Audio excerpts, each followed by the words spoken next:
Jai Guru. I am Pooja, Assistant Professor in Yogta Satsang Mahavidyalaya. Hello students.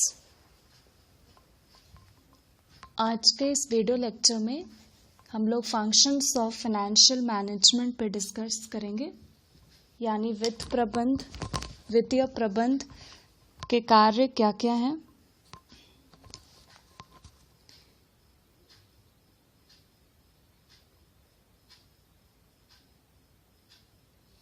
So let's start. The functions of financial management, its various functions one by one. Number one is financial planning. Financial planning includes the following steps. Number one, determining financial objectives, determining of policies, determining procedures, and last, designing the capital structure with special regard to sources of capital and their proportion in the capital mix. कहता है सबसे पहला function जो है financial management का वो क्या है, फाइनेंशियल प्लानिंग करना, कि हमको किस पर्पस के लिए, किस ऑब्जेक्टिव के लिए फाइनेंस चाहिए, वो सबसे पहले डिटरमाइन करना। जब वो डिटरमाइन हो जाए उसके बाद उससे रिलेटेड पॉलिसीज़ को तैयार कर लेना, फिर प्रोसीजर्स को तैयार करना, वो वे आउट तैयार करना कि कैसे फाइनेंस को रेस किया जाएगा, एक प्रॉपर लेआउट। ठीक है। नेक्स्ट है आपका डिज़ाइनिंग द कैपिटल स्ट्रक्चर। ये समझिए, कैपिटल स्ट्रक्चर इसका मतलब है जब सारा कुछ तैयार हो गया तो फिर ये भी डिज़ाइन करना है, एक एप्रोप्रिएट कैपिटल स्ट्रक्चर का होना बहुत ही ज़रूरी है। मतलब किसी भी प्रोजेक्ट के लिए अगर हम लोग फाइनेंस रेस करते हैं तो ऐसा नहीं होना चाहिए कि पूरा का पूरा फंड जो है वो डेट से हम रेस कर ले और इक्विटी कुछ भी ना हो। ठीक है। तो एप्रोप्रिएट आपका डेट इक्विटी का जो रेशियो है वो एप्रोप्रिएट होना बहुत ही इम्पॉर्टेंट है। ठीक है। क्योंकि अगर पूरा का पूरा फंड हम डेट से रेस कर लेते हैं तो इसका मतलब है कि बर्डन जो है वो बहुत कंपनी का हाई हो गया, आपका बैलेंस शीट में लाइबिलिटी पोर्शन ज़्यादा शो करेगा एज कम्पेयर टू एसेट्स। फिर आपका इन्वेस्टर्स पॉइंट ऑफ व्यू से भी अच्छा नहीं है, इन्वेस्टर्स आना नहीं चाहेंगे कंपनी में। ठीक है। तो ये सब बहुत सारा नेगेटिव इम्पैक्ट है। तो इसलिए एक एप्रोप्रिएट कैपिटल स्ट्रक्चर का होना बहुत ही कंपलसरी है। ठीक है। तो वो प्रोपोर्शन को तैयार किया जाता है, वो कैपिटल मिक्स को तैयार किया जाता है कि कितना डेट से रेस करना है और कितना इक्विटी से रेस करना है। क्लियर। नेक्स्ट है प्रोक्यूरिंग कैपिटल फंड। मतलब एक बार आपका फाइनेंशियल प्लानिंग हो जाता है कि हमको किस पर्पस के लिए चाहिए, पॉलिसीज, प्रोसीजर, कैपिटल स्ट्रक्चर सब कुछ तैयार हो जाता है, फिर क्या होता है दैट जो अभी हम लोग ने प्लान किया ये स्टेप 2 में क्या होगा, आपका एक्शन में आएगा। ठीक है। तो once the quantum of capitalization is ascertain and capital structure has been designed, the next function of this area is to make necessary arrangements for procuring fund.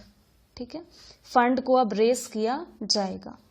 उसके बाद फाइनेंशियल एडमिनिस्ट्रेशन। एक बार फाइनेंस रेज हो गया उसके बाद क्या है, उसका प्रॉपर मैनेजमेंट करना। तो once the sources of capital have been received, the funds so collected have to be judiciously utilized in order to achieve the organizational goals.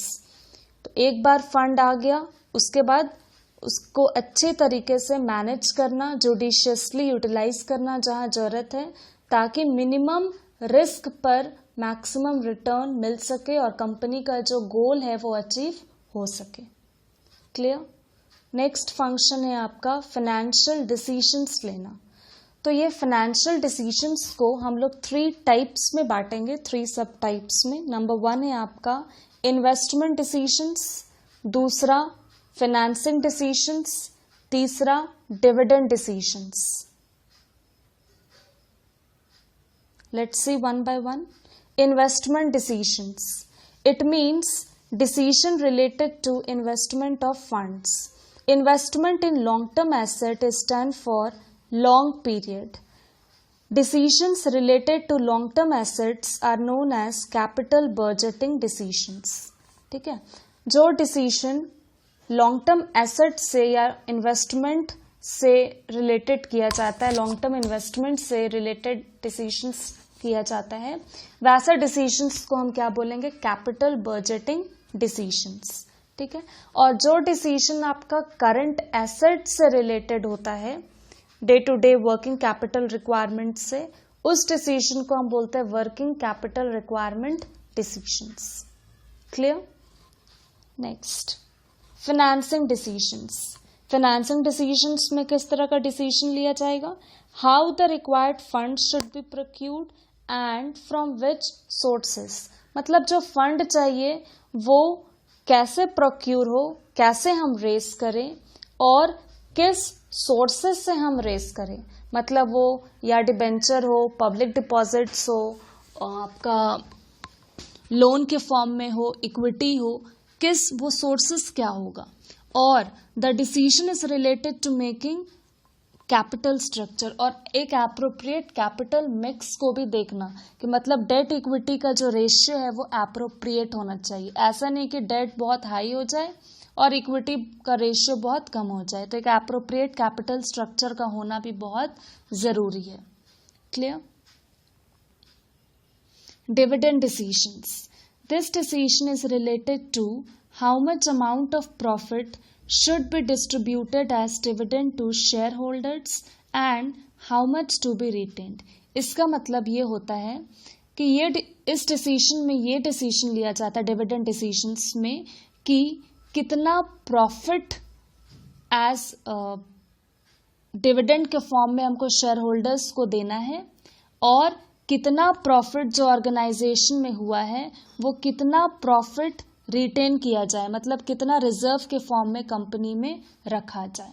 मतलब 60%, फॉर एग्जांपल 60% हम शेयर होल्डर्स को डिविडेंड के form में बांट दें और 40% हम उसको रिटेन्ड या रिजर्व के फॉर्म में हम कंपनी में रख लें. Clear? Next, to control finances. मतलब एक बार आपका प्लानिंग हो गया, आप प्रोक्यूर कर लिए हम लोग फाइनेंस, उसके बाद आपका प्रॉपर एडमिनिस्ट्रेशन हो गया, मैनेजमेंट, फिर आपका डिसीजंस, उससे रिलेटेड डिसीजंस भी लिया गया वेरियस. लेकिन वहां तक ही नहीं है, आपका control, to control finance is also one of the very important function of financial management. Let's see, the function of financial manager are not only to do a financial plan, procure fund and utilize funds, but also has to control the finance. मतलब अगर कहीं पे proper utilisation नहीं हो रहा है, कहीं पे हिंड्रेंस आ रहा है, कुछ भी ऐसा हो रहा है, तो उसको प्रॉपर उसका वे आउट निकालना, उसको प्रॉपर उसको कैसे कंट्रोल किया जाए ये देखा जाता है. एक फाइनेंस मैनेजर का ये सबसे इम्पॉर्टेंट फंक्शन भी है.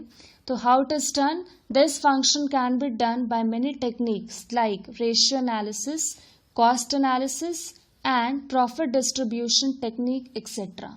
सपोज रेशियो एनालिसिस में आपने पढ़ा होगा डेट इक्विटी रेशियो. तो डेट इक्विटी रेशियो का फॉर्मूला क्या है? डेट बाय इक्विटी, और उसका आइडियल रेशियो आपका 2:1. ठीक है, तो ये देखा जाता है 2:1 है, तो ये देखा जाता है कहीं वो अगर हाई हो रहा है, बहुत 2:1 से भी बहुत ज़्यादा हो रहा है, तो मतलब ये एक क्या है, एक इंडिकेटर दिखा रहा है कि ये बहुत रिस्की है. तो अब उसको कैसे कंट्रोल किया जाए, तो अब फाइनेंस मैनेजर प्रॉपर एक्शन लेगा. या सपोज करंट रेशियो, उसका रेशियो क्या है? Current asset by current liabilities formula है, इसका रेशियो 2:1. मतलब current asset should be twice as compare to current liabilities. तो अगर वो भी बहुत हाई या बहुत लो है, मतलब वो भी एक रिस्की पोजीशन को शो कर रहा है. अब उसको कैसे कंट्रोल किया जाए, कैसे वो आइडियल रेशियो पे लाया जाए. तो ये सब इंडिकेटर्स है जिसके थ्रू प्रॉपर कंट्रोल किया जाता है. And this are the functions of financial management, right from planning to control. I hope you have understood.